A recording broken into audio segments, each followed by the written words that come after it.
Cyberpunk and Wuthering Waves. Going into this, I was already spoiled by a good friend of mine that WUWA is actually planning to collab with Cyberpunk. I think the news that it was going to happen 3-4 months ago was something I wouldn't believe unless I'd see WUWA pages or event announcements officially deliver the news themselves. And honestly, I didn't know what to expect. Was it just going to be a couple of skins, some references, and that's it? I mean, we didn't even get a skin per se. I was expecting something like a motorcycle skin, something that would resemble Kusanagi Yaiba. And yeah, I also thought it was going to feel like Cyberpunk got dropped straight into Solaris. So when the new Solaris update came, I was actually pretty late in the game as well. It really impressed me, the motorbikes, the flashy futuristic techie stuff. I didn't expect it would be as modern as it is now, modern looking as it is now. Going back to the starting point, like a weird feeling. So when it was officially announced that it was coming, the Cyberpunk update, I really had to dive into the anime and the game again. I had to rewatch the entire anime and get back into 2077, reloaded an old save and just refreshed my memory about it. I finished my second playthrough of Cyberpunk last year, so most of the stuff was still relatively fresh in my mind as well.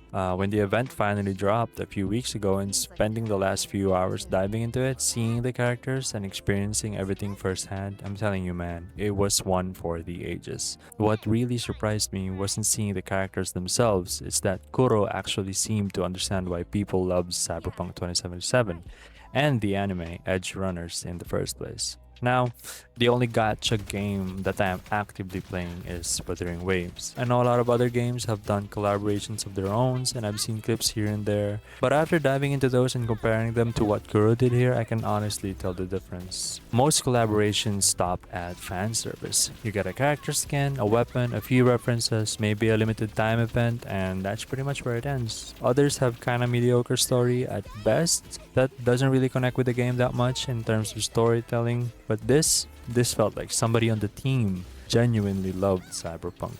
Because instead of just dropping Lucy, Rebecca, and David into Solaris and calling it a day, they actually took the time to build an entire story around them.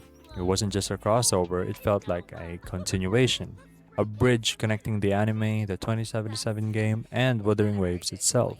The more I played through the event story quest, the more it felt like I wasn't experiencing a guest appearance. I was revisiting a world and a cast of characters that I thought I'd already said goodbye to a year ago. Well, years ago. Shit, man, I'm still stuck in 2022. The moment Lucy appeared on the screen, I wasn't just saying, hey, that's Lucy from the anime, or Rebecca, or David, provided I didn't even see David in the first place. It immediately brought me back to everything that happened in Night City. The dream she had, the sacrifices David did for her, the ending that left so many of us staring at the credits listening to I really want to stay at your house, wondering what the hell we were supposed to do with our emotions afterward. Then Rebecca showed up and immediately stole every scene she was in as well, exactly the same way she did in the anime. Chaotic, unpredictable, loud, somehow making you laugh even when it was confusing as hell at first because we all know what happened to her in the anime. And of course, swearing. Nightmare Tacit Discord? The kind of name is that? Such a weird burst when I heard the swear and the beeps. Honestly, I wish there was a way to like uncensor the beep, but you can still kind of get the gist of it that this is really the Rebecca from the anime. Rebecca showed up and immediately stole every scene she was in as well, exactly the same way she did in the anime. And of course, let's go to David.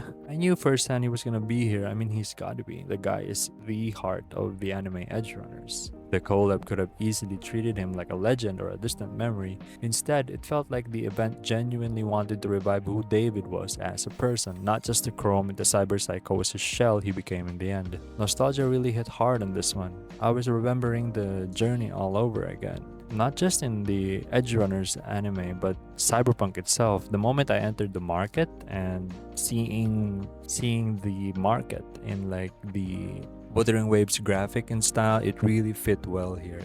The way that the world and the graphics really blended was really uncanny. The only thing that would probably make you stop and notice it more, that it looks a bit off, is probably just the cell shading because it is an anime game in the first place. So And while Cyberpunk being, a hyper realistic cyberpunk setting, you definitely feel that. You definitely see the sharper outlines and of the design of the game design of the areas there. But it still feels like cyberpunk for some reason. It just really fit well, if you know what I mean.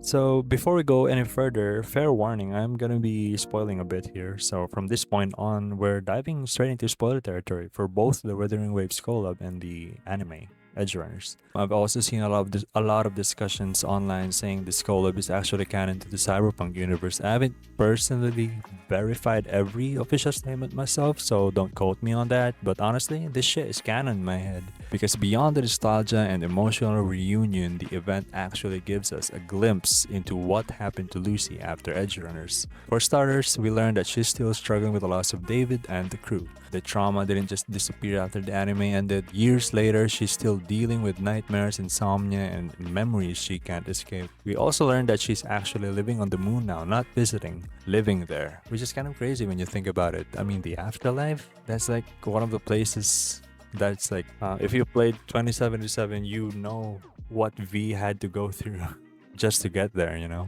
Another thing I noticed in game is something like a Easter egg of sorts. There's this really close parallelism involving songbirds in the Phantom Liberty expansion, and this particular scene right here in the Wuthering Waves collab, it almost feels like they really know how to connect the game and like to connect all those references pretty seamlessly. And I think this is one of the things that really fit well, and like it's a good nudge to the original players of the 2077 game, and it's something that I really appreciate on what Kuro did here. So Lucy, after everything she went through, after spending her entire life dreaming about reaching the moon, she finally made it there. It's bittersweet because she achieved her dream, but the person she wanted to share it with never got to see it. The event also gave us something I never expected.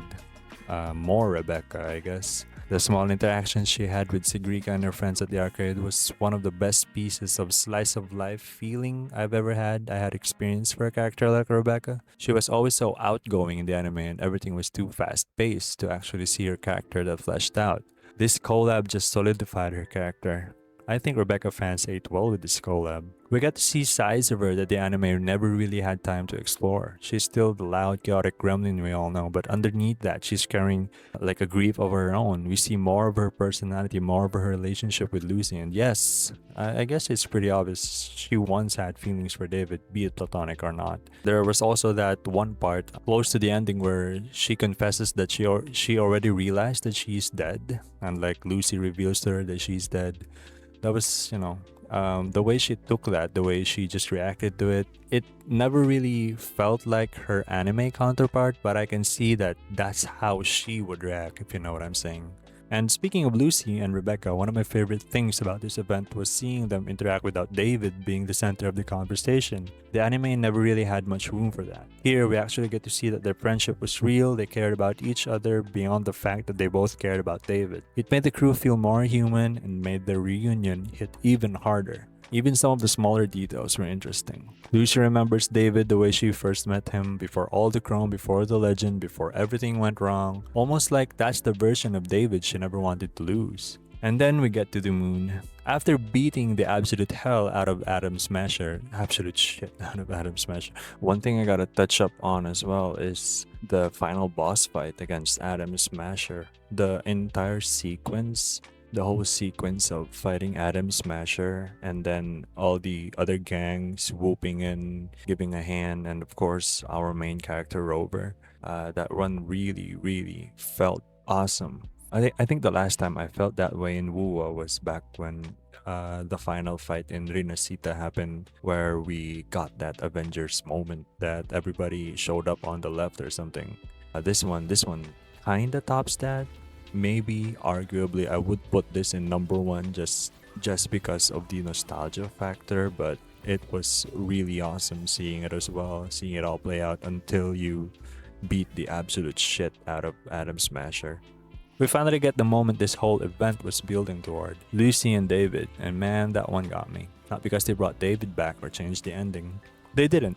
Well, they did, David knows he's gone, Lucy knows he's gone, but for the first time since Edgerunners ended, she gets a chance to talk to him one last time, to say goodbye, to finally get some closure. And seeing all of that happen on the moon, on the afterlife, yeah, that one hit hard. Kuro giving us a chance to stay at a distance and look at them from afar also hit home. I had to pause and take a lot of screenshots on this part. You can actually see it from my actual recording here that I'm showing right now. It's just, I really had to find the perfect angle just to see them both, stay there and be at it for a while. And that's pretty much it. As someone who loved Edgerunners and still jumps back into Cyberpunk 2077 every now and then, this collab was way more than I expected it to be. It was a genuine love letter to the anime and the characters that made so many of us emotionally damaged back in 2022. Whether this story ends up being fully canon or not, I think Kuro did a fantastic job respecting the source material and giving fans one last adventure with David, Lucy, and Rebecca.